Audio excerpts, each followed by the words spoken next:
गुरु प्यारी साध संगत जी, राधा स्वामी जी।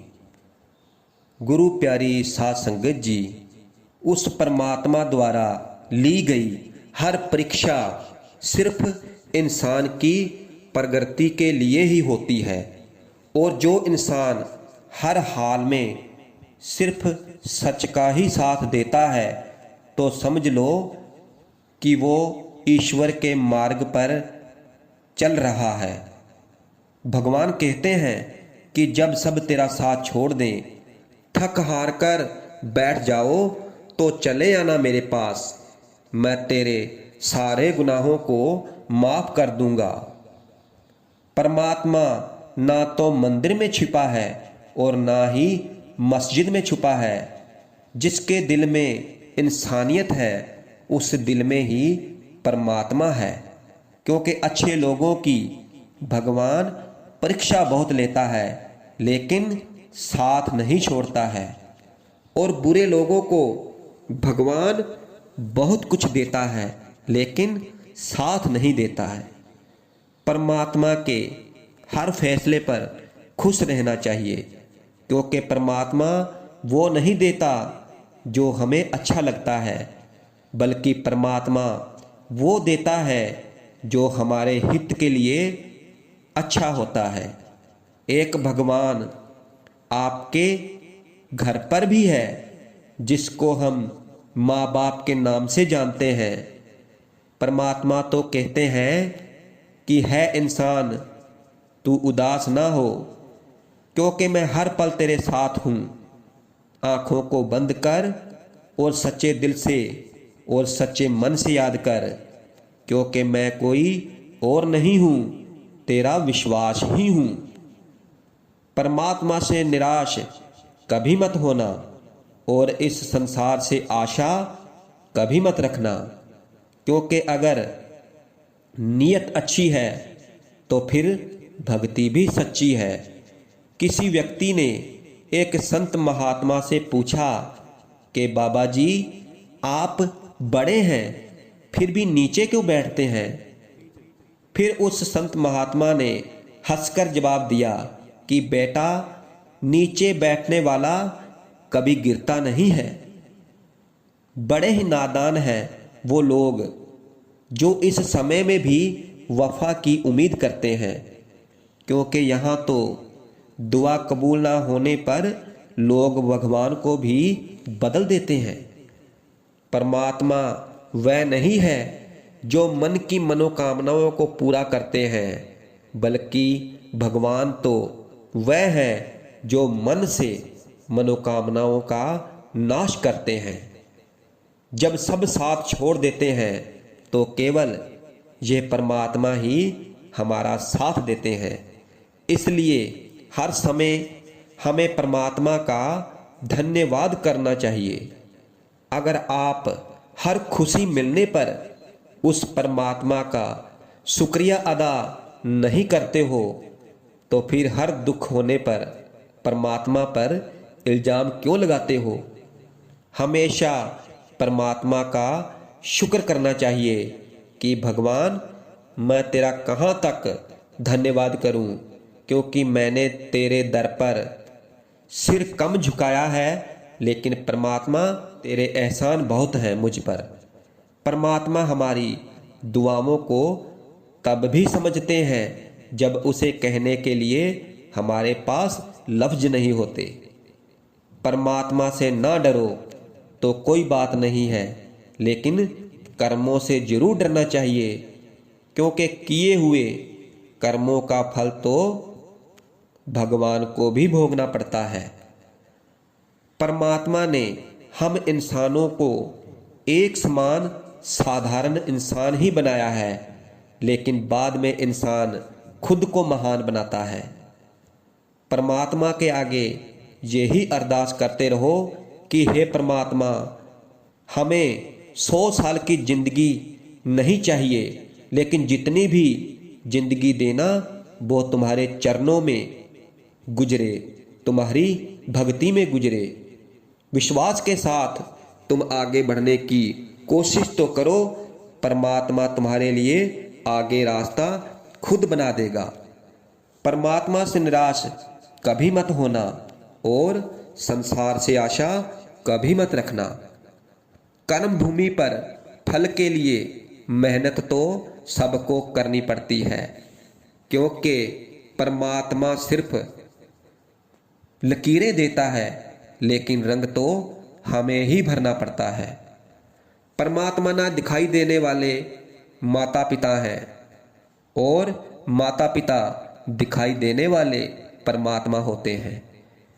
जब परमात्मा से मांगते हो और वह नहीं मिलता तो कभी परमात्मा से नाराज मत होना, क्योंकि परमात्मा वो कभी नहीं देते जो तुम्हें अच्छा लगता है।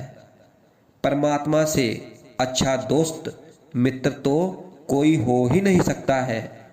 परमात्मा से जुड़ने की सर्वोत्तम मार्ग ध्यान और प्रार्थना है, तो इन्हें जरूर अपनाना चाहिए।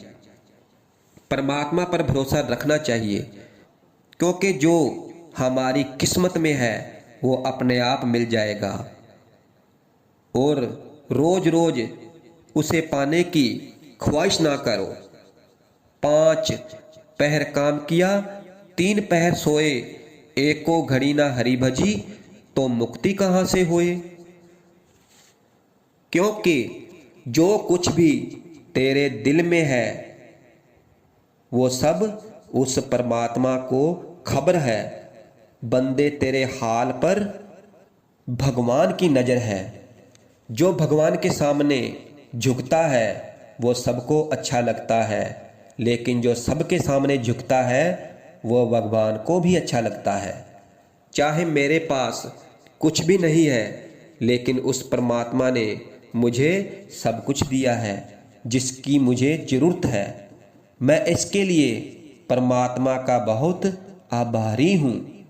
इस दुनिया के लोग ऐसे हैं कि किसी इंसान को तो क्या याद करेंगे, बिना मतलब के तो लोग भगवान को भी याद नहीं करते हैं।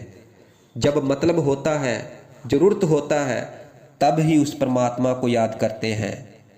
परमात्मा कहते हैं कि जब भी अकेलापन महसूस कर रहे हो तो मुझे याद कर लिया करो, और जब भी लगे कि हार रहे हो तो मुझे याद कर लिया करो। परमात्मा कहते हैं कि है इंसान, तुम में वो सब गुण हैं जो तुम्हें कामयाब बना सकते हैं, क्योंकि मैंने तुझे बनाया है। भगवान कहते हैं कि तुम दूसरों की मदद करो और बिना उम्मीद के मदद करो कि कोई तुम्हारी मदद करेगा। परमात्मा कहते हैं कि है इंसान, मैं तुम्हारी उन रास्तों पर भी मदद करूंगा जिसकी तुम कल्पना भी नहीं कर सकते, क्योंकि परमात्मा उन्हीं की मदद करते हैं जो खुद अपनी मदद करते हैं। क्योंकि इंसान इतना असमर्थ है तो भगवान उतना ही समर्थ है। उसकी कृपा अपरंपार है और वह 1000 हाथों से भी मदद करता है। परमात्मा के सिर्फ 2 ही स्थान हैं जहां परमात्मा रहता है, एक बैकुंठ में और दूसरा नम्र हृदय में। धर्म के उन व्यापारियों से तो वह दुकानदार ही अच्छे हैं जो गीता, कुरान, गुटखा साहब को और बाइबल को एक साथ ही सजाकर रखते हैं। एक बार राधा जी ने भगवान श्री कृष्ण जी से एक सवाल किया कि हे भगवान, प्यार का असली मतलब क्या होता है? फिर भगवान श्री कृष्ण जी ने हंसकर जवाब दिया कि जहां मतलब होता है वहां प्यार नहीं होता है। फिर राधा जी ने हम दुनिया वालों से बोला है कि तुम्हारे और मेरे प्यार में बस इतना ही अंतर है, क्योंकि प्यार में खोकर तुमने सब कुछ खो दिया और मैंने खुद को खोकर सब कुछ पा लिया। कभी भी अपने दिल में नफरत नहीं रखनी चाहिए, क्योंकि जिस दिल में नफरत है उस दिल में भगवान हो ही नहीं सकते हैं। कर्म का फल व्यक्ति को उसी तरह ढूंढ लेता है जैसे कि कोई बछड़ा हजारों गायों के बीच में से अपनी माँ को ढूंढ लेता है। परमात्मा कहते हैं कि अपना पराया, तेरा मेरा, छोटा बड़ा, ये सब अपने मन से मिटा दो और फिर सब तुम्हारा है और तुम सबके हो। भगवान कहते हैं कि सभी बुरे काम छोड़कर पूर्ण रूप से तुम मुझ में समा जाओ, मैं तुम्हें सभी पापों से मुक्त कर दूंगा, क्योंकि मैं सभी प्राणियों को जानता हूँ, सभी के भूतकाल को, भविष्यकाल को और वर्तमान काल को भी जानता हूँ, लेकिन मुझे कोई नहीं जानता है, क्योंकि केवल कर्म करना ही इंसान के वश में है, कर्म फल नहीं है। इसीलिए तुम कर्म के फल में ना उलझो, मगर हाँ, कर्म का त्याग भी मत करो। भगवान कहते हैं कि अपना दर्द मुझसे बांट लिया करो। हमें हमेशा उस परमात्मा को याद करना चाहिए, उस परमात्मा की भक्ति करनी चाहिए।